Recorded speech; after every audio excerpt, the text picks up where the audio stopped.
இஸ்ரேலோட prime minister Benjamin Netanyahu மிகப்பெரியதொரு சிக்கல்ல இருக்காருங்க. 10 வருஷ ஜெயில் தண்டனையை எதிர்நோக்கி இருக்காரு.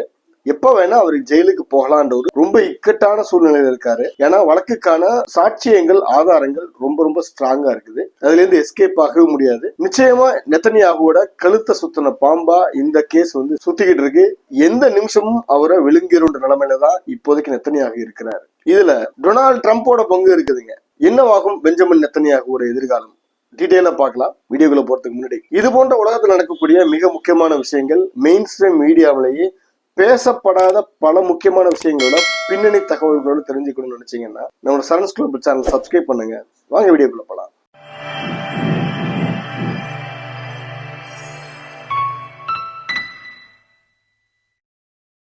வணக்கம் நண்பர்களே.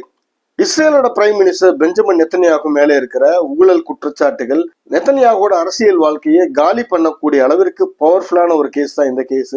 அப்படி என்னதான் நெத்தன்யாகு பண்ணாருன்ற விஷயத்த பார்த்தோம்னா, பெரிய பெரிய பிசினஸ் மேக்னட் நம்ம நாட்டுல இப்ப டாடா, அம்பானி, பிர்லா இந்த மாதிரி பெரிய பெரிய பிசினஸ் குரூப் இருக்காங்க இல்லையா, அவங்களுக்கு சாதகமான முடிவுகளை எடுக்கிறதுக்காக அந்த பெரிய கம்பெனிகள் அதுக்கு பிரதிபகாரமா லஞ்சமா பணம் வாங்கிக்கிறது, இந்த ஒரு குற்றச்சாட்டு அவர் மேல இருக்குது. மோசடி குற்றச்சாட்டு, ஃப்ராடு, அதாவது அதிகாரத்தை பயன்படுத்தி அரசாங்க சொத்துக்களை தவறா கையாண்டதா ஒரு குற்றச்சாட்டு இருக்குது. பிரீச் ஆஃப் ட்ரஸ்ட்னு ஒண்ணு இருக்கு. அதாவது பிரீச் ஆஃப் ட்ரஸ்ட்னா நம்பிக்கை துரோகம் மாதிரி. அதாவது நெத்தன்யாகுவோட இமேஜ் உயர்த்துற மாதிரி இவருக்கு சாதகமான செய்திகளை போட சொல்லி அங்க இருக்கிற மீடியா கம்பெனிஸ்க்கு லஞ்சம் கொடுக்கறது, அதுக்கு பிரதிகாரமா அரசாங்க கஜானால இருக்கிற ஃபண்டை தூக்கி அவங்களுக்கு கொடுக்கறது, இதையெல்லாம் வந்து நெத்தன்யாகு செஞ்சிருக்காருன்றதா மிகப்பெரிய குற்றச்சாட்டுகளா இருக்குது. சரிங்க, இந்த குற்றச்சாட்டுகள் எல்லாம் நிரூபிக்கப்பட்டா என்ன ஆகும்னு கேட்டீங்கன்னா, நெத்தன்யாகுக்கு 10 வருஷம் ஜெயில் தண்டனை கன்ஃபார்ம். என்ன பிரச்சனைன்னு கேட்டீங்கன்னா, இந்த அனைத்து கேஸ்களுக்குமே அடிப்படை ஆதாரம்ன்றது ரொம்ப ரொம்ப ஸ்ட்ராங்கா இருக்குது.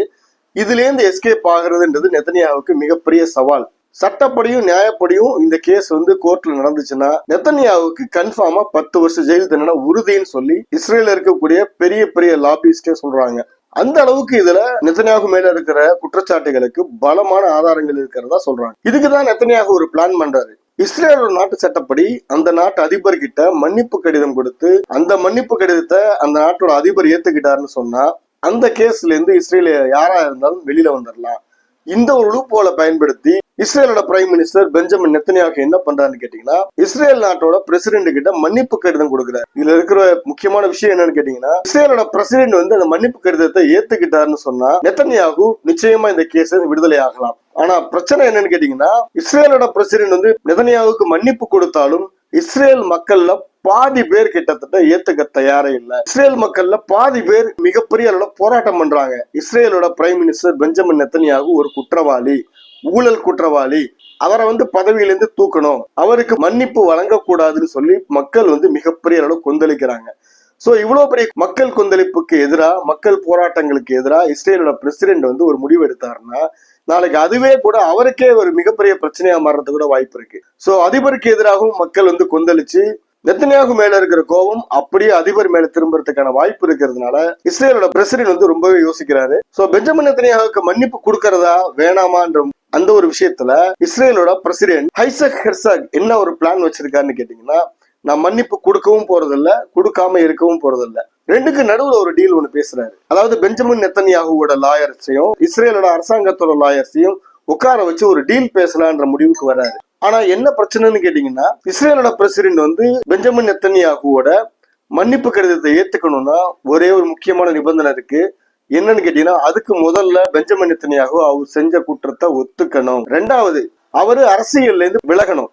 இது ரெண்டு விஷயத்தையும் செஞ்சா மட்டுமே தான் இஸ்ரேலோட பிரசிடென்ட் வந்து பெஞ்சமின் நெத்தன்யாகுவோட மன்னிப்பு கடிதத்தை ஏத்துக்க முடியும். ஆனா இந்த நிமிஷம் வரைக்கும் பெஞ்சமின் நெத்தன்யாகு அவர் மேல இருக்க குற்றச்சாட்டுகள் எல்லாத்தையும் ரொம்ப தீவிரமா மறுக்கிறாரு.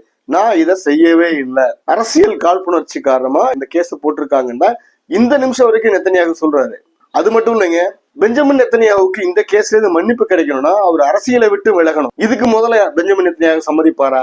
அதுதான் இப்போ இருக்கிற பிரச்சனை. இதுல மிக முக்கியமான இன்னொரு டிஸ்ட் என்னன்னு கேட்டீங்கன்னா, அமெரிக்கன் பிரசிடென்ட் டொனால்ட் ட்ரம்ப் இருக்காரு இல்லையா, அவர் வந்து பெஞ்சமின் நெத்தன்யாகுவோட மன்னிப்பை ஏத்துக்கணும்னு சொல்லி இஸ்ரேலோட பிரசிடென்ட்டுக்கு மிகப்பெரிய பிரஷரை கொடுத்துட்டு இருக்காரு. இஸ்ரேலோட பிரசிடென்ட் ஹெர்சாக் ரொம்ப ரொம்ப வீக்கா இருக்காரு, இவர் ஏன் பெஞ்சமின் நெத்தன்யாவுக்கு இன்னும் மன்னிப்பு கொடுக்காம இருக்காருன்னு சொல்லி ரொம்ப மோசமா அவரை அமெரிக்கன் பிரசிடென்ட் டொனால்ட் ட்ரம்ப் திட்ட ஆரம்பிச்சிட்டாரு. என்ன காரணம்னா, ட்ரம்புக்கும் நெத்தன்யாவுக்கும் இருக்கக்கூடிய ரொம்ப க்ளோஸ் ஃப்ரெண்ட்ஷிப் உலகத்துக்கே தெரிஞ்ச விஷயம். ஆனா இஸ்ரேலோட லா எக்ஸ்பர்ட்ஸ் என்ன சொல்றாங்கன்னு கேட்டீங்கன்னா, பெஞ்சமின் நெத்தன்யாவுக்கு மன்னிப்பு கிடைக்கணும்னா தன் மீதான குற்றங்களை பெஞ்சமின் நெத்தன்யாகு ஒத்துக்கணும்.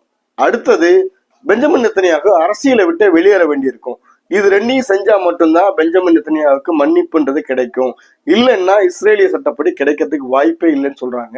அதாவது அரசியலை விட்டு விலகிட்டாருன்னா அவர் மேல இருக்க கேஸ் மட்டும் வாபஸ் வாங்கிடுவாங்க, அவ்வளவுதான். ஆனா பெஞ்சமின் நெத்தன்யாகு என்ன சொல்றாரு, நான் இதுல தப்பே பண்ணல, அரசியல் காழ்ப்புணர்ச்சி காரணமா பழிவாங்கல் நடவடிக்கையா என் மேல கேஸ் போட்டிருக்காங்கன்னு சொல்லி பெஞ்சமின் நெத்தன்யாகு சமாளிக்க பாக்குறாரு. இன்னொரு பிரச்சனை என்னன்னு கேட்டீங்கன்னா, இஸ்ரேல்ல அடுத்த 6 மாசத்துக்குள்ள மிகப்பெரிய ஒரு எலெக்ஷன் நடக்க போகுது.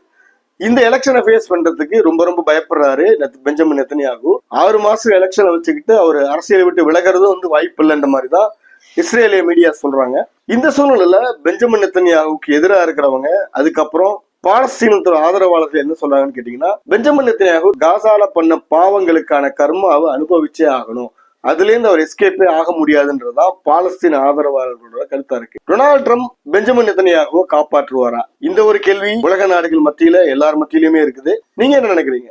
பெஞ்சமின் நெத்தன்யாகுக்கு பொது மன்னிப்பு கொடுக்கலாமா வேணாமா? உங்களோட கருத்துக்கள் என்னன்னு கமெண்ட்ல சொல்லுங்க. இந்த வீடியோ உங்களுக்கு பிடிச்சிருந்தா லைக் பண்ணுங்க, கமெண்ட் பண்ணுங்க, ஷேர் பண்ணுங்க. மீண்டும் மற்றொரு வீடியோவில் சந்திப்போம். நன்றி, வணக்கம்.